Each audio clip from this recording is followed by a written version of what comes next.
Would you recommend DSG or manual? A question that I've personally been asked a lot of times. I've owned 5 Mark 5 GTIs in DSG, and I've owned 1 Mark 5 GTI in manual, and I've also owned a Mark 6 GTI in manual. I've also had a Scirocco 2-litre TSI in DSG as well, and a 1.4 TSI Mark 7 Golf in DSG. But yes, personally, I'm a DSG guy, and I would recommend DSG over manual. I really don't want to hear any washed out opinions of buying manual because it's a driver's car. Let's be real, there's probably a lot more cars you could buy that's not a Mark 5 GTI if you wanted a driver's car. And on top of that, if you wanted a fast driver's car, DSG is still probably a good way to go. One thing I would say though is if you're gonna buy DSG, please make sure that it has previously been looked after. Otherwise you're gonna have a bad experience and you're gonna end up like one of those weirdos that sits on forums till 11 at night hating on DSG boxes and having arguments about what's better. Realistically, there probably isn't one or the other that's actually better. It will be down to personal preference. Yes, you have a little bit more control of the car in manual, but there are ways of getting around that with DSG, and you just kind of adapt to how the car works when you get in DSG. Plus you have the pros of not having to use your clutch constantly if you use the car daily, and if you're acoustic like the majority of people these days, then you'll probably like the noise of the DSG gear changes, even with something simple like a resonator delete. If you get like a Mark 7 like R or something like that, I don't know about the GTIs, but then you got the proper launch control. Mark 5s and 6s, you just get brake boost, and I think there are some people that can map in launch, but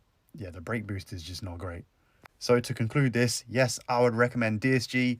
If you are obsessed with manual, there's nothing wrong with manual, but you probably would want to uprate your clutch, even if you're just going to go to stage 2 and that's it. And overall, I mean, even the DSG knobs look nicer than the manual. Like, I mean, I feel like this sort of cockpit that I ended up sort of building for the Mark 5, it didn't really take too much money or too much effort at all. It looks clean.